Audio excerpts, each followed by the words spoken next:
Ladies and gentlemen, welcome on back. In this one today, we're going to be ranking every map from worst to best in Cold War Zombies. Coming into our number 5 spot as the worst map in Cold War Zombies, we have Firebase Z. This map does so many cool things that we haven't ever seen in a zombies map, but these cool innovative things serve as a double-edged sword, as they are both something that I love and hate about this map.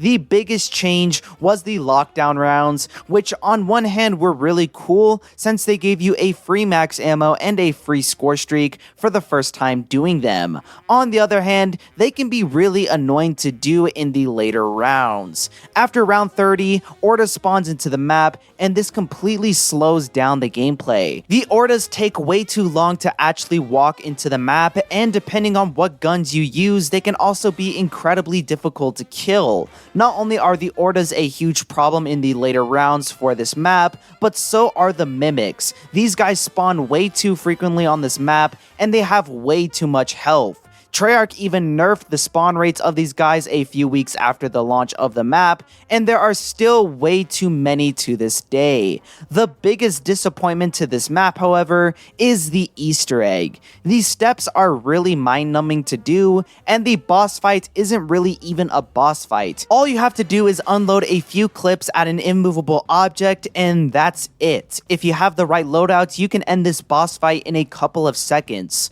Overall, Firebase Z is a decent map to play through, but only for the first time. The Mimics have cool mechanics, but in the later rounds, they can be really annoying. Same goes for the lockdown rounds. Everything on this map is decent up until a certain point. And for that, I have to put it as the worst map in Black Ops Cold War. Moving into our number 4 spot, we have Forsaken. A big improvement on this map in comparison to Firebase Z was the mini-bosses. The Abomination is like a scuff Margwa, and in general, I don't have any problems with it. The Easter egg on this map is very similar to Firebase Z, however, where there are steps that are very mind-numbing, and the boss fight is a complete joke when it comes to mechanics. The worst thing about this map, though, is the layout. It functions like a ton of campaign missions smacked together, and nothing flows well at all. Every district looks the exact same, and I always find myself getting lost whenever I play throughout this map. The only memorable portion to this entire map is the watchtower where you can find PhD and the Pack-a-Punch machine, but due to the radiation, you can only stay up there for a short period of time. Although I completely despise the map layouts, there are some things that I do appreciate about this map as well. The Wonder Weapon is really cool and is personally my favorite Wonder Weapon in this entire game, from a fun factor at least. The ending cutscene was also really good on this map. It was one of the best endings we have ever seen in a zombies game, since it hinted at what the next game was going to be about, as well as showing off some fan appreciation through the reappearance of Richtofen. When it comes to things that I love about this map, those two features are the only things that I could come up with. Forsaken does some things right, but it gets completely overshadowed by the things that it does wrong, like the underwhelming Easter egg or the horrible map layout. For these reasons, I have to put it at the number 4 spot as the second worst map in Cold War Zombies. Next up, at our number 3 spot, we have Die Maschine. This map on launch was received very well, and looking back at it now, it still holds up pretty well. It was the best on-disc map that Treyarch could have made for this game. It had elements to appeal to the hardcore fans through the inclusion of Noct, and it had elements to appeal to the casual players as well, with all the open area in the spawn, and a very fun and easy to obtain wonder weapon. The dyes aren't my favorite wonder weapons in this game. In fact, I think they are the weakest part when it comes to Die Maschine. Like I said before, they are fun and cool, and I love the mechanic where you can refill the ammo, but all the variants of the dye get overshadowed by the ray gun, which got a huge improvement in this game. game. My favorite thing about this map is the Dark Ether portion, since it makes the map feel more unique. Every map in this game takes place in a facility, and over time it gets really boring, but I always found myself coming back to D Machine because you could change the atmosphere. The Easter egg is once again the only part of this map that I don't really like. Most of the maps in Cold War Zombies have horrible uninspired Easter eggs, and D Machine is no different. The hardest part to this Easter egg is building all the die variants. Once you have those, you do a couple more steps and then the boss fight, if you even want to call it a boss fight. Instead of fighting a boss, all you have to do is protect Orlov for a period of time, and I'd be fine with that if Treyarch didn't make it impossible to lose. Orlov doesn't take any damage during the process, so you don't even have to be in the room while doing this boss fight. And in the end, all you get is an exfil cutscene with the facility exploding in the background.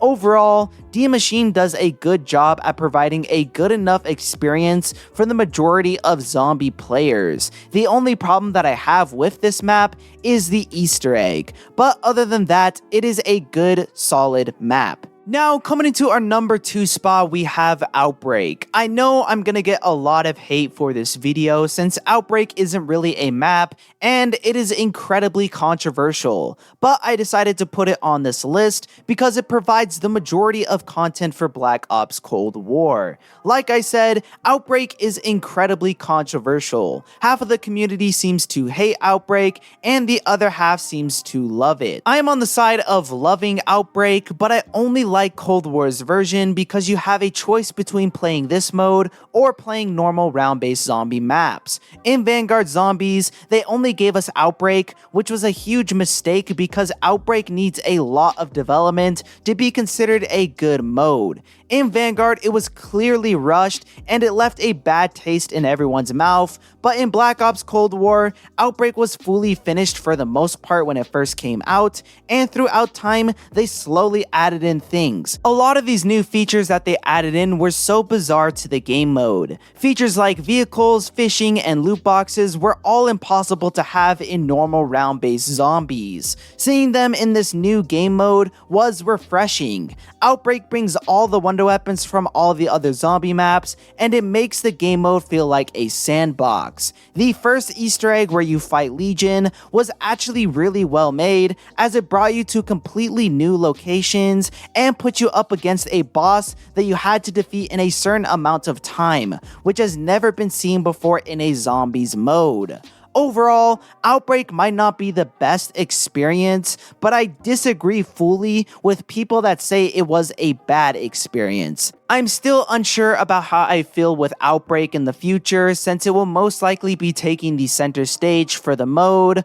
All we can do is hope for the best. And coming into our number 1 spot, we have Malware Der Toten. I decided to put this map at the number 1 spot because it's the only map in Cold War Zombies that has a good Easter egg. The steps require a bit of thought, and the boss fight can be challenging if you don't come in prepared. The wonder weapon on this map is the best in this entire game, and it is one of the best in all of Zombies when paired with Mule Kick. This map utilizes a lot of verticality, but what makes this map better than Die Rise when it comes to that verticality is the fact that you have zip lines and stamina up. These zip lines can help you get to any floor on any of the buildings. Some of them even help you switch between buildings, and stamina up helps by removing all fall damage when jumping off from tall heights. Another thing that I love about this map is that it doesn't have a central focus around a facility. This map takes place in a wide open city with an underground railroad system. It reminds me a lot of Shadows of Evil, only without the red accents and apothecans. If I were to pick one thing that I hate about this map, it would be the Disciples. I think they are very cool and are a much better version of the Ice Catalyst from Black Ops 4, but in the higher rounds, they can get really really tanky and spawn in large numbers, which can also be really annoying. But other than those guys, I don't have many complaints with this map. The Panzer was a great introduction, the map layout works really well, especially when you get to the Pack-a-Punch portion in the back. You have all you ever need right there, like the Pack-a-Punch machine, perks, trials, and even a crafting bench. This map is overall really good. In comparison to other zombie maps, it might not be the best, but in comparison to other maps in Cold War Zombies, I think it is definitely the best and is deserving of the #1 spot. Anyways guys, that's going to wrap up the video for today. If you did enjoy, leave a like, subscribe, do all that. Leave your comments down below if you want to see me do any other type of content. Check down the description as well for more zombie related videos. And yeah, I got nothing much else to say, so peace.